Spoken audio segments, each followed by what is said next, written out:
La coordination de l'engagement numérique, c'est de s'assurer que l'ensemble des projets numériques réalisés pour le public soient cohérents, qu'ils correspondent à la vision de l'engagement numérique, mais c'est aussi un engagement envers nos collègues employés du Musée de la civilisation pour développer intérêt, compréhension, compétences et les accompagner dans la réalisation des expériences numériques pour le public. Nos projets vont autant au niveau des communications, des collections, des expositions, de l'éducation. Chez nous, le numérique est vraiment transversal et il n'y a pas qu'une seule personne qui réalise des projets numériques, mais vraiment des gens dans toutes les directions. Alors, par exemple, en ce moment, on a une exposition qui s'appelle « Sortir de sa réserve », 400 objets d'émotion, où l'équipe de l'exposition a imaginé de quelle manière on pourrait déclencher des contenus en fonction de l'intérêt des gens envers ces objets-là. Et donc, il y a une reconnaissance faciale du déplacement des gens et de la proximité de la personne envers un objet. Et il y a des contenus visuels, sonores et textes qui se déclenchent. C'est un type d'expérience. Nous avons également lancé nos collections en ligne. C'est près de 600 000 entrées, objets, archives, manuscrits, cartes, plans, livres rares. Et nous l'avons évidemment fait dans une logique de base de données, recherche pour les spécialistes, pour les amateurs, les passionnés, mais aussi parce que nous sommes un musée de société, un musée populaire, accessible. Nous avons abordé la découverte des collections selon une approche thématique.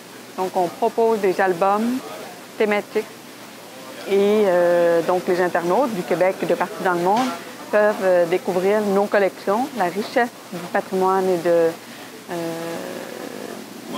du Québec, en fait, par le biais des thématiques. Nous avons également ouvert la création des albums aux citoyens, de sorte que sur la page des collections en ligne, les albums de nos archivistes, conservatrices, conservateurs côtoient les albums du public.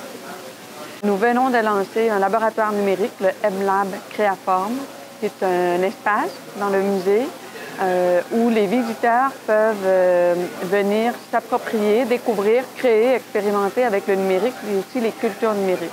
C'est à la fois de la diffusion de contenu, de la participation citoyenne, du développement de compétences. C'est très variable notre offre ou nos réalisations numériques. Premièrement, à comprendre pourquoi le numérique est important pour le Musée de la civilisation. Ça vient avec des explications, des rencontres, des présentations. Et ensuite, on souhaite que le numérique soit le plus transversal possible. Et donc, il faut développer les compétences et les compréhensions de nos collègues. Il y a plusieurs manières de le faire. Une des manières, c'est on a mis en place des picades numériques. Donc, ce sont des pauses café informelles où on discute de technologie, de numérique, d'usage et de culture numérique. Et nous avons aussi donné les moyens aux collègues pour réaliser eux-mêmes des projets numériques. Donc, cette combinaison entre développement d'intérêt, de compétences et réalisation avec un accompagnement plus petit ou plus grand selon les besoins des collègues, a fait en sorte qu'en ce moment, on a une vingtaine de projets plus petits ou plus grands qui sont en cours de développement partout dans l'organisation. Nous avons réalisé il y a quelques années une exposition, il y a 2 ou 3 ans, une exposition sur les nanotechnologies. Nous sommes un musée de société et nous abordons des enjeux, des réalités qui ont un impact sur les citoyens de manière transdisciplinaire.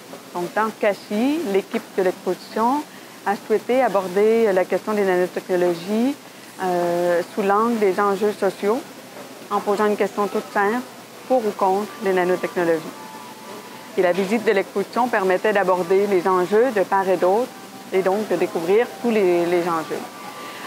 Pour que cette visite-là et cette découverte soit la plus participative et la plus consciente possible, l'équipe a choisi de proposer cette idée très originale d'un canard jaune de salle de bain, d'y poser une puce RFID. Et lorsqu'on abordait pour ou contre les nanotechnologies, on scannait le canard et au fur et à mesure de la visite, on répondait à des questions d'enjeux sociaux en lien avec les nanotechnologies en répondant oui, plutôt non ou non.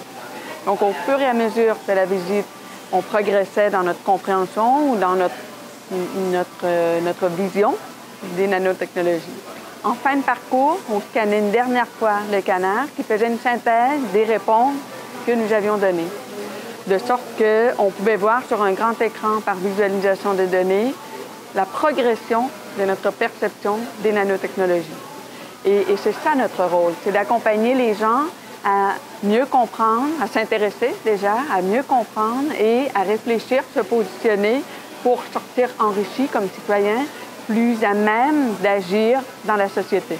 Le premier frein, c'est la méconnaissance de ce qu'est le numérique. Longtemps, j'ai eu à essayer d'expliquer ceci est du numérique, ceci n'est pas du numérique, et la frontière entre l'un et l'autre n'est pas une ligne claire, nette et précise. Deuxième frein, pourquoi le numérique au Musée de la civilisation? Ça prend du temps à expliquer, à comprendre, à intégrer, et si on ne prend pas le temps d'expliquer cela, il est plus difficile d'adhérer à cette vision-là et donc à réaliser les projets. Et après, c'est une question de compétence. Donc, de donner les moyens d'accompagner. Le sentiment d'incompétence ou de est-ce que c'est mon rôle ou est-ce que c'est à moi de le faire, il faut prendre le temps d'en prendre soin et d'accompagner les gens pour les réalisations.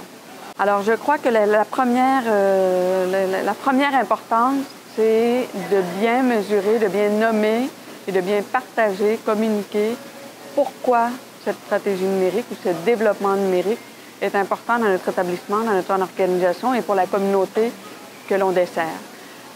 C'est ce pourquoi qui entraîne motivation, engagement et confiance également. Ensuite, il faut accepter de décentraliser les réalisations. S'il y a une, deux, trois personnes qui concentrent expertise et réalisation, on n'atteindra pas une réelle transformation et un réel développement de compétences transversalement. Ça vient avec probablement une ou des personnes qui sont plus expertes ou qui reçoivent un mandat clair de développer le numérique, mais il faut apprendre à le faire selon les cultures numériques, donc de manière ouverte, collaborative, en réseau, et ne pas essayer de tout contrôler. Et en bout de piste, ça prend un message clair de la haute direction. S'il n'y a pas ce message clair, c'est important parce que telle raison pour notre établissement, l'adhésion est plus difficile. Alors chez nous, ça s'est très bien passé. Ça prend du temps quand même, mais il n'y a pas eu de résistance.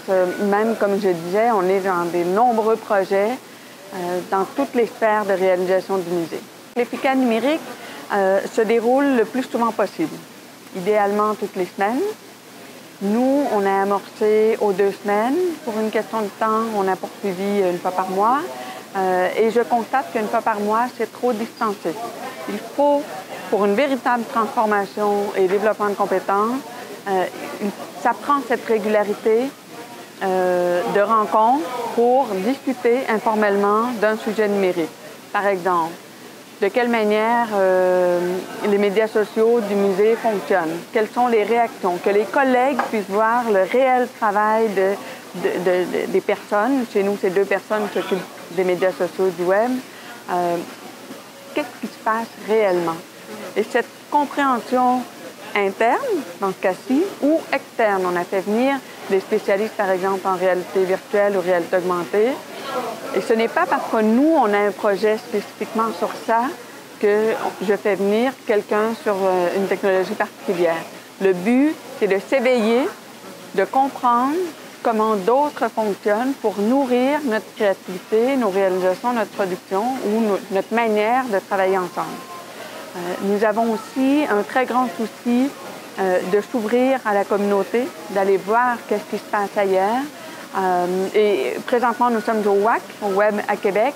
Et c'est important, comme employé, comme professionnel du milieu culturel, muséal en particulier, mais du milieu culturel au sens large, d'aller vers des communautés ou des expertises qui sont différentes des nôtres pour découvrir en fait des possibles qu'on n'aurait pas imaginés. Il y a plusieurs années, le WAC est à sa 8e édition cette année, en 2010, donc la première année. Je suis venue, c'est pas ici, mais je suis venue au WAC et j'ai appris des choses que dans mon quotidien de muséologue, je n'aurais pas nécessairement découvert. Donc il faut prendre le temps d'aller ailleurs, de sortir, de découvrir d'autres réalités. Après, j'ai la chance de faire partie du conseil d'administration de Québec numérique, l'organisation qui chapeaute une série d'événements pendant la semaine numérique. Et ce qu'on découvre à Québec, au Québec, c'est qu'il y a de plus en plus un foisonnement d'intérêts, mais aussi d'événements pour développer cette compétence et ce rayonnement de la spécificité québécoise, bien sûr, parce qu'on est au Québec, mais pas que. Francophone aussi, parce que le milieu francophone, la francophonie, a une manière d'aborder le numérique qui peut être différente du milieu anglophone, par exemple, et nous avons une richesse à reconnaître et à faire connaître.